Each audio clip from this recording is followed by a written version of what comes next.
Assalamualaikum students, I'm Taki Abbas from Rifa International College. We have discussed about the overview of English syllabus in before lectures. So today I'm gonna tell you about the first lesson, button. I'll give you the review of this lesson because with the review you will understand and it will make you comfort regarding the translation, your question and all other things. So let's get started. जैसा मैंने आपको पहले बताया था, short stories हमारी 15 है। 15 short stories में से आज फर्स्ट लेसन को हम डिस्कस करेंगे और इसमें सबसे पहले जो इम्पोर्टेंट चीज़ है वो है ट्रांसलेशन। 3 चीज़ें मैंने आपको बताई थी जो कि शॉर्ट स्टोरीज में से आती हैं। उसमें सबसे पहले ट्रांसलेशन जिसके 15 मार्क्स हैं। उसके बाद हम डिस्कस करेंगे क्वेश्चंस के बारे में कि कौन कौन से इम्पोर्टेंट क्वेश्चंस हैं। उसके बाद हम इसके पंक्चुएशन के बारे में डिस्कस करेंगे जो कि 5 नंबर की आपकी पंक्चुएशन है, 12 नंबर के आपके क्वेश्चन हैं। तो आज हम डिस्कस करेंगे बटन के बारे में। तो बटन एक ऐसी स्टोरी है जो कि सस्पेंस स्टोरी है। अब जब हम सस्पेंस की बात करते हैं तो उसमें बहुत सारे ऐसे क्वेश्चंस होते हैं जो कि there are many questions which will go unanswered, क्योंकि अगर हमें हर क्वेश्चंस का आंसर ही मिल जाए तो वो एक सस्पेंस स्टोरी नहीं रहती। तो सबसे पहले जब भी हमने किसी भी स्टोरी को समझना है तो हमें उसके कैरेक्टर्स को समझना पड़ेगा। इस स्टोरीज में हमारे पास 4 कैरेक्टर्स हैं, नॉर्मा, आर्थर। अब नॉर्मा और आर्थर ये एक मैरिड कपल है। अब ये दोनों जॉब करते हैं। उसके बाद मिस्टर स्टीवर्ट ये एक रिप्रेजेंटेटिव है एक इंटरनेशनल ऑर्गेनाइजेशन का, जो कि एक प्रपोजिशन के साथ, प्रोपोजिशन मीन एक पेशकश के साथ इनको जो है वो नॉर्मा और आर्थर के पास हाजिर होता है। उसके बाद कुछ लोगों का कहना है कि बटन यूनिट भी एक करैक्टर है। अब बटन यूनिट कैसे करैक्टर है? एक्चुअली करैक्टर कोई भी होता है वो स्टोरी को आगे लेकर चलता है।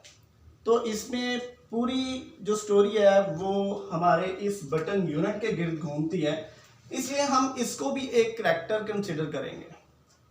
अब मैं आपको एक शॉर्ट व्यू स्टोरी का बताता हूँ कि नॉर्मा और आर्थर ये दोनों जॉब करते हैं। नॉर्मा आर्थर से पहले वापस आ जाती है और आके वो लैम्ब चॉप्स, उसके जो है वो लैम्ब चॉप्स, छोटे गोश्त के टुकड़े, उनको चूल्हे पर रख देती है। तो जब इस दिन जहाँ से स्टोरी शुरू होती है, नॉर्मा जब आती है तो उसको अपने दरवाजे के सामने एक क्यूब शेप कार्टन मिलता है। अब वो जो क्यूब शेप कार्टन है उसको नॉर्मा लिफ्टेड इट अप, उसको उठाती है और डोर को अनलॉक करती है और अंदर आ जाती है। अब वो उस बटन यूनिट को ओपन नहीं करती, वो उस बटन यूनिट को रख देती है और किचन में खाना बनाने के लिए चली जाती है। वो लैम्ब चॉप्स रखती है, उसको पकाना शुरू करती है। वो जब तैयारी जो अपनी करके उसके बाद जब वापस आती है तो वो उसको खोलने के लिए बैठ जाती है। जब उस बटन यूनिट को, उस कार्टन को खोलती है तो उसके अंदर से एक बटन यूनिट उसको मिलता है। अब बटन यूनिट के ऊपर एक गुंबदनुमा ग्लास है। Norma try to lift it off but it was locked in place, लेकिन वो अपनी जगह पर मुकफ्फल होता है। Norma turn the unit over, Norma उस यूनिट को पलटाती है तो उसके नीचे उसको नजर आता है एक छोटा सा कागज का टुकड़ा जिसको स्कॉच टेप के साथ चस्पा किया होता है उस बटन यूनिट के जो है वो उसकी सतह के साथ। अब नॉर्मा क्या करती है, उसको उखाड़ती है, होल्ड इट ऑफ और उसको ओपन करती है और उसमें जो नोट है उसको पढ़ती है। अब उसमें लिखा होता है Mister Stewart will call on you at 8 PM। अब कॉल ऑन की जब हम बात करते हैं तो कॉल ऑन जब इसके साथ प्रेपोजिशन आ जाती है ऑन कॉल के साथ, तो इसका मतलब होता है मिलने जाना, मुलाकात करना। अकेला कॉल वर्ब है, वो किसी को भी बुलाना, लेकिन कॉल ऑन जब एक फ्रेजर वर्ब आ जाता है, जब इसके साथ प्रेपोजिशन आ जाती है, इसका मतलब होता है मुलाकात करना। नॉर्मा उस यूनिट को वहाँ पे रख देती है। उसके बाद अपना खाना वगैरह बनाना उसको कंप्लीट करती है। उसके बाद 8 बजे अगला सीन शुरू हो जाता है। अब यहाँ पर मैं आपको एक चीज़ बताता चलूँ कि हर बात इस पर नहीं लिखी हुई। हमने जो बैकग्राउंड पे चल रहा है उसको समझना है कि स्टोरी कैसे आगे बढ़ रही है। अब उस पर नहीं लिखा हुआ है कि नॉर्मा जॉब से आई है, फिर आपकी स्टोरी में शुरू में ये नहीं लिखा हुआ। हमने उस चीज़ को समझना है कि बैकग्राउंड में क्या क्या हो रहा है। अब यहाँ पर जो अगला सीन शुरू हुआ है, जो साथ ही शुरू हुआ है, उसमें यह है कि नॉर्मा और आर्थर खाना खा चुके हैं। आर्थर लिविंग रूम में बैठा पढ़ रहा है। 8 बज चुके हैं। अब 8 बजे दरवाजे की घंटी बजती है तो नॉर्मा वहीं से कहती है I will get it. Kitchen से वो पुकारती है और आर्थर को कहती है आई विल गेट इट। अब यहाँ पर ये जो एक्सप्रेशन है इसका मतलब है कि मैं देख लूंगी, यानी कि वो आर्थर को she stopped Arthur basically to open the door. उसको कहती है आप बैठे रहें, मैं खुद ही देख लेती हूँ। आई विल गेट इट का ये मतलब है यहाँ पे। अब नॉर्मा वहां पर जाती है, दरवाजा ओपन करती है तो उसको जो हॉलवे पे एक छोटे कद का आदमी खड़ा हुआ मिलता है। अब वो छोटे कद का आदमी क्या करता है, वो हैट को उतारता है और थोड़ा सा झुकता है। इसका मतलब क्या है? इसका मतलब ये है कि वो ताजीमन झुकता है। ये एक अंदाज है किसी भी जो है वो किसी से मिलने का, किसी भी रिस्पेक्टफुल पर्सन से, या ख़ास तौर पर हम किसी भी जो है वो फीमेल से मिलते हैं। ये न्यूयॉर्क में ये रिवाज है पुराना कि वो हैट उतार के ऐसे ताजीमन झुकते हैं। तो उसने भी इस तरह झुका। तो अब नॉर्मा उसको सवालिया नज़रों से देख रही है। तो जब उसने बताया कि आई एम मिस्टर स्टीवर्ट, तो उसको लगा कि जैसे ये कोई चीज़ बेचने आया, क्योंकि यहाँ पर जो लफ्ज़ है वो सेल्स पिच का लफ्ज़ इस्तेमाल किया हुआ है। सेल्स पिच यानी कि कोई चीज़, जिस तरह वेंडर्स गली मोहल्लों में फिरते हैं, तब नॉर्मा उसको समझ रही है ये कुछ बेचने के लिए आया, तो उसको बहुत लाइट लेती है, वो इतनी इंपॉर्टेंस उसको नहीं देती। अब वो उससे क्वेश्चन करता है मिसेस लेविस। अब यहाँ पर फेशियल एक्सप्रेशन इस्तेमाल हुए हैं। मिसेस लेविस के आगे सवालिया निशान है, इसमें ये नहीं लिखा हुआ आर यू मिसेस लेविस। अब आर यू मिसेस लेविस की बजाय लिखा हुआ मिसेस लेविस, यानी कि उसके फेशियल एक्सप्रेशन से वो क्वेश्चन सामने आ रहा है। अब नॉर्मा उसको जवाब देती है यस। अब यस के बाद भी क्वेश्चन मार्क है। अब उस क्वेश्चन मार्क का क्या मतलब है कि वो फेशियल एक्सप्रेशन है। बेसिकली ये जो सारी स्टोरी है ये स्पोकन पे डिपेंड करती है। तो स्पोकन के एक्सप्रेशंस होते हैं, आपके फेशियल एक्सप्रेशंस, आपके बॉडी जेस्चर्स, ये क्वेश्चन कर रहे होते हैं, ये अगले को कम्युनिकेट कर रहे होते हैं कि हम either we are asking something और वी आर टेलिंग समथिंग। तो वो यस के अंदर एक पूरा क्वेश्चन है। हाँ भाई मैं तो हूँ, तुम कौन हो, ये यस में ये पूरा क्वेश्चन छुपा हुआ है, क्योंकि उसके आगे सवालिया मार्क है। तो वो आगे से अपना इंट्रोडक्शन करवाता है और उसको बताता है। अब नॉर्मा समझती है कि अब ये चीज़ बेचने के लिए आ रहा है, तो वो उसको इतना ज़्यादा जो है वो इम्पोर्टेंस नहीं देती। तो वो उसको कहता है कि क्या मैं अंदर आ सकता हूँ। तो कहती है आई एम रादर बिजी, मैं कुछ बिजी हूँ। तो वो कहता है it will prove very valuable for you monetarily. अब नॉर्मा वापस मुड़ती है और उसको कहती है मॉनिटरीली, वाकई कदरों कीमत वाला। तो वो उसको कहती है हाँ कदरों कीमत वाला ये साबित हो सकता है। अब ये दोनों दरवाजे पे ही खड़े होके बहस कर रहे होते हैं। जब ये दोनों बहस कर रहे होते हैं तो आर्थर भी लिविंग रूम में सुन रहा होता है सारी चीज़ों को। तो वो वहाँ पर आता है, तो वो कहता है समथिंग रॉन्ग। वो वहाँ पर आके पूछता है कि भाई दोनों आपस में इतनी बहस कर रहे हैं, कुछ प्रॉब्लम है। तो मिस्टर स्टीवर्ट अपना तारुफ करवाता है। अब स्टीवर्ट दरवाजे पे खड़ा है, दरवाजे पे खड़ा होके वो उसको कह रहा है oh the what is that gadget anyway. वहीं पर वो दरवाजे पर खड़ा होके उससे पूछ रहा है कि भाई वो आला वो जो है वो क्या है। अब यहाँ से हम ये अंडरस्टैंड करते हैं कि जब आर्थर आया तो नॉर्मन उसको बताया उस बटन यूनिट के बारे में, बताया उस नोट के बारे में कि भाई एक बंदा स्टीवर्ट नाम का वो कह रहा है कि मैं कॉल ऑन करूँगा, आपसे मुलाकात करूँगा 8 बजे। क्योंकि आर्थर ने जब उसका तारफ सुना तो उसने फ़ौरन ही पूछा कि भाई वो गैजेट वो चीज़ क्या है। अब वो उसको कहता है, स्टीवर्ट आगे से आर्थर को जवाब देता है it won't take long to explain, इतनी ज़्यादा देर नहीं लगेगी मुझे समझाने में कि वो चीज़ क्या है। मे आई कम इन, क्या मैं अंदर आ सकता हूँ। अब यहाँ पर आर्थर अपनी वाइफ की तरफ देखता है। बेसिकली उसकी तरफ देखने का मतलब यह है कि he was asking either will give him we will give him allowance to come in or not। तो अब वो जब उसकी तरफ देखता है तो नॉर्मा आगे से कहती है अप टू यू, यानी कि वो उस पर जो है वो डाल देती है कि भाई अगर आप चाहते हैं तो ठीक है, इसको जो है वो अंदर ले आए, अगर नहीं चाहते तो कोई इतना मैटर नहीं है।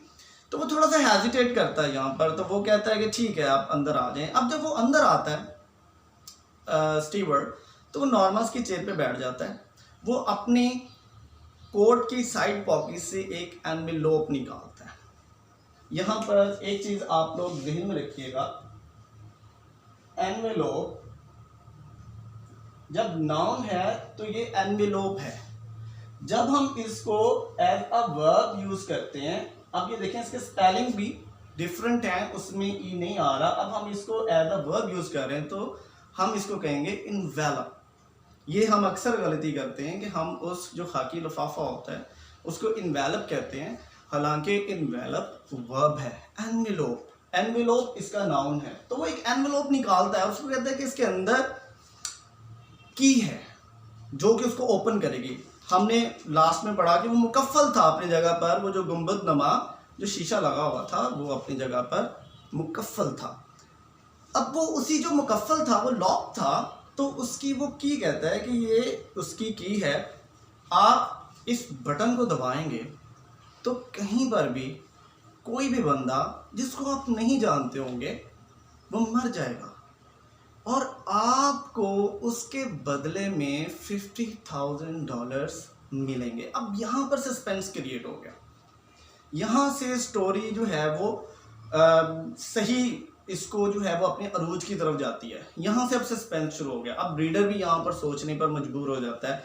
अब यहाँ पर हम देखेंगे नॉर्मा का जो एक्सप्रेशंस हैं, जो आर्थर के एक्सप्रेशंस हैं, दोनों के एक्सप्रेशंस क्या हैं। जब वो कहता है कि ये जो है वो कहीं पर भी कोई भी बंदा, इसको बटन को दबाएं आप, कोई भी बंदा जो है वो आप नहीं जानते होंगे दुनिया में कहीं भी, वो मर जाएगा और आपको $50,000 मिलेंगे। अब आर्थर जो है वो शॉक्ड हो जाता है, वो खड़ा हो जाता है। तो वो उसको कहता है you have better leave now. उसको वो ये बात बहुत बुरी लगती है, ये उसको इंसानियत के जो है वो बरखिलाफ एक बात लगती है कि हम किसी को कत्ल करके क्यों पैसे जो है वो हम हासिल करें। अब नॉर्मा यहाँ पर कहती है हु डू यू रिप्रेजेंट, तुम किसकी नुमाइंदगी करते हो। वो आगे से उससे क्वेश्चन करते हैं कि भाई किस किस्म का तुम जो है वो क्वेश्चन कर रहे हो और ये किस किस्म की बात कर रहे हो, हु डू यू रिप्रेजेंट। तो वो आगे से कहता है कि I am afraid, I'm not at liberty to tell you. However, I assure you that this organization has international scope. अब I am afraid का अक्सर जो है वो बच्चे यहाँ पर ट्रांसलेट करते हैं मैं खौफजदा हूँ। I am afraid बेसिकली एक ऐसा एक्सप्रेशन है जो कि माजरत के लिए यूज होता है। I am afraid mean I am sorry, I am not at liberty, मुझे भाई आज़ादी नहीं है, मुझे इजाज़त नहीं है कि मैं आपको बता सकूं इस चीज़ के बारे में। तो यहाँ पर वो उसको कहता है, लेकिन कहता है मैं आपको यकीन दिलाता हूँ कि ये जो है ऑर्गेनाइजेशन जिसके तहत मैं काम कर रहा हूँ, जिसका मैं रिप्रेजेंटेटिव हूँ, ये इंटरनेशनल स्कोप है, यानी कि ये बैनुल अक़वामी सतह पर काम कर रही है। अब आर्थर उसको जाने के लिए कहता है और उठ के वो की और बटन यूनिट दोनों चीज़ें उसको थमा देता है और उसको कहता है कि you had better leave now. ये बड़ा महज़बाना तरीका है, ये हैड बेटर का यहाँ पर इस्तेमाल हुआ है। हैड बेटर के इस्तेमाल में यही चीज़ है, ये बहुत महज़बाना सा तरीका है किसी को भी कहने का कि आप चले जाएं। देखें टोन होती है हर लैंग्वेज की। अगर यहाँ पर हम इस्तेमाल करें गेट लॉस्ट तो ये बड़ा रूड एक्सप्रेशन है, गेट लॉस्ट, यहाँ से चले जाओ। उससे कम बी ऑफ। अब बी ऑफ के बाद हैड बेटर, ये बहुत महज़बाना है कि you have better leave now and take your button unit with you. अब जो स्टीवर्ड है वो खड़ा हो जाता है और जो है वो जाने लगता है। दरवाजे के पास जाके वो वापस मुड़ता है और कहता है कि क्या आप इसको एक या दो मरतबा मजीद इस चीज़ के बारे में गौर नहीं करेंगे। तो आर्थर अब्रप्टली जवाब देता है कि नहीं। अब जब उसने कहा नहीं तो फिर भी कहता है कि मैं अपना कार्ड यहाँ पर छोड़े जा रहा हूँ। अब स्टीवर्ड क्या करता है, वो कार्ड वहाँ पर उस मेज़ पर वो रख देता है और चला जाता है। अब आर्थर जाता है, उस कार्ड को पकड़ता है, उसके 2 टुकड़े करता है और टॉस्ट यानी कि उसको फेंक देता है उस टेबल पर दोबारा। अब इसके आगे ये था पहला सीन।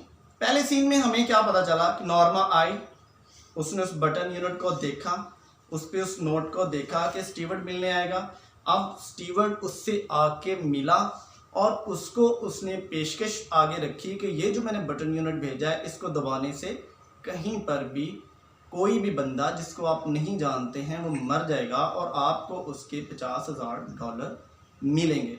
अब ये पहला सीन था जिसमें हमने इस सारी चीज़ को पढ़ा, इसकी बेसिक जहाँ से सस्पेंस शुरू हो गया, जहाँ से सारी कहानी शुरू होगी। ये था आज का लेक्चर।